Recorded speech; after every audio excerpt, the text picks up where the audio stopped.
Hey, what's up, party animals? It's Josh Thomas here from TheBitBlock with our video review for Mario Party 10 on the Wii U.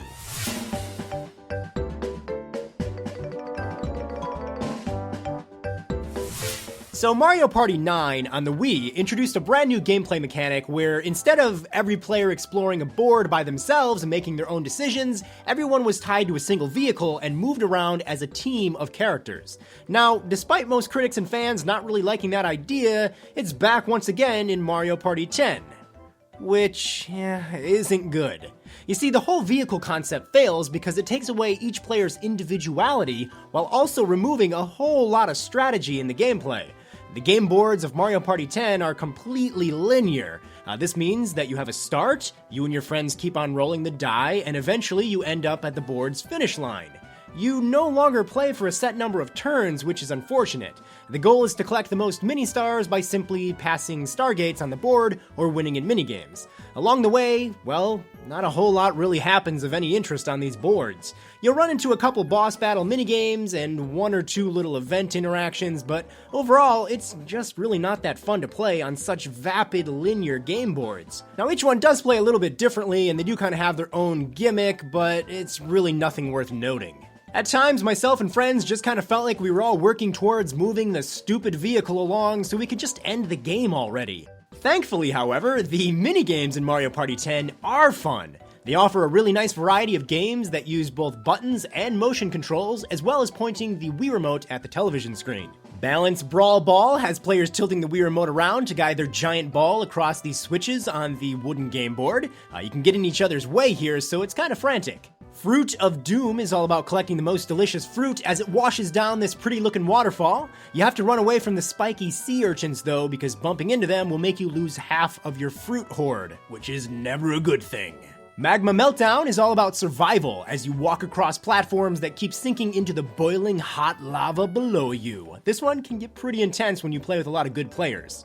In Murky Maze, players have to work with their teammate to search through a dark fence maze to eventually meet up with each other before the other team does. And then one final minigame example is Paintball Battle. It's an all-out paint-blasting war as each player tries to sneak up on each other and gunk them with the paint.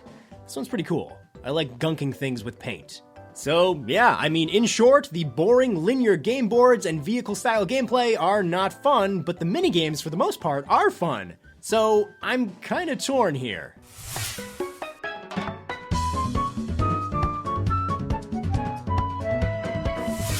So Mario Party 10 is basically an okay looking game. The minigames are all pretty nice and filled with vibrant colors, good texture work, and even some decent lighting effects. In Mario Party 9, I really hated how every minigame and game board had a new Super Mario Bros. Art style, and all of them basically just took place in worlds from those games.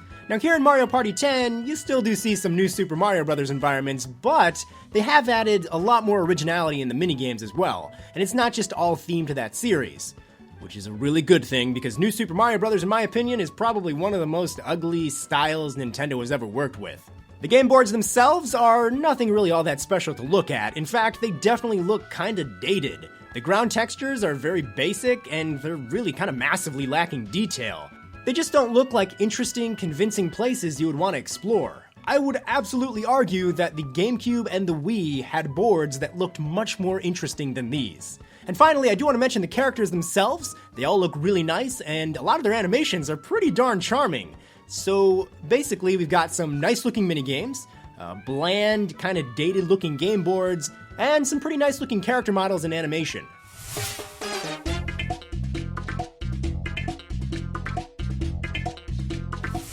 When it comes down to the soundtrack here, I think everything, for the most part, essentially sounds exactly the way you would expect a Mario Party title to sound. As always, the music is designed to fit certain types of minigames, so you've got fast-paced, energetic stuff, some more calming music for games that have you solving problems, and even music that's very threatening and intense.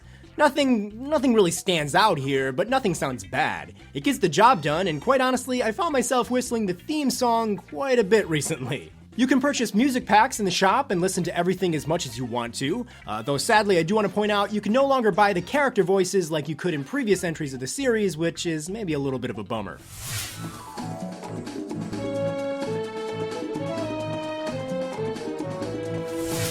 So the main Mario Party mode has 5 game boards to play in, and like I said earlier, they're really not so hot, so this mode really doesn't have too much replay value.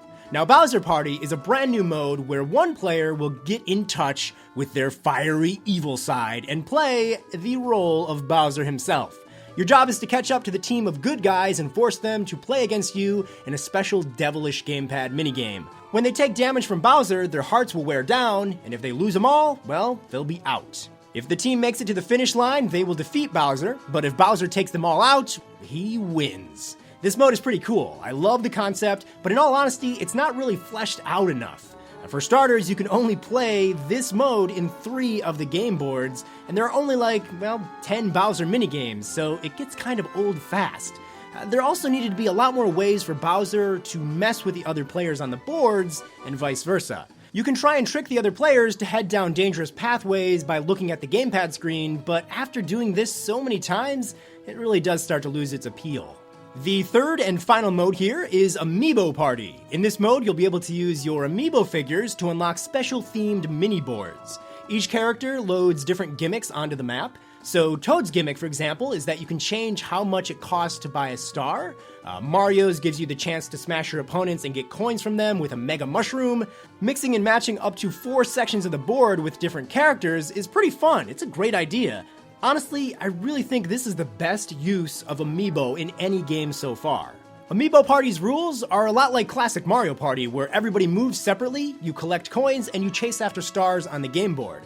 You play a minigame after everyone has had a turn to move as well.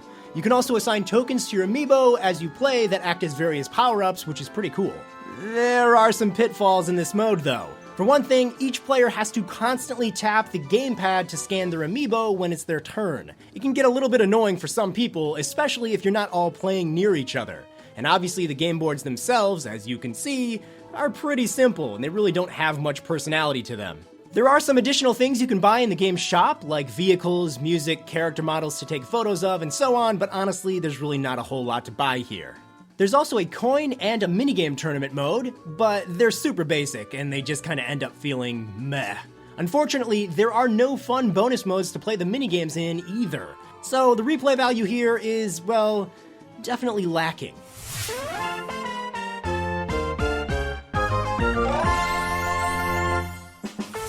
Alright, so at the end of the day, Mario Party 10 should have been a celebration of the series. It should have felt important and special to commemorate the 10th installment in the franchise. Instead, it really just comes off as a loveless project where people went to work, they did their job, and they really didn't care too much about it.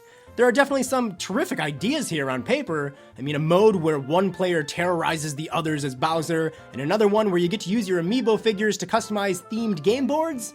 It's pretty cool, but sadly, they only really sound great on paper, and in the game itself, they kind of, well, fall flat. Don't get me wrong, there is some fun to be had in them, but they do get old fast due to the lack of passion put into them. So there's some great minigames here. They're lots of fun, but honestly, they don't save the experience. Fun can be found in Mario Party 10, but it's nowhere even close to how fun the N64 and the GameCube games were. Back in the day, Hudson Soft would make a Mario Party game every year, and they still managed to fill them with fun boards, fun minigames, and lots of extra content. So why is it that all 3 of ND Cube's Mario Party titles have been so utterly dull and filled with bad ideas? As a huge fan of the series, I'm hoping for some better parties in the future. Mario Party 10 has a lot of fun ideas, but ultimately they kind of wear thin really quickly.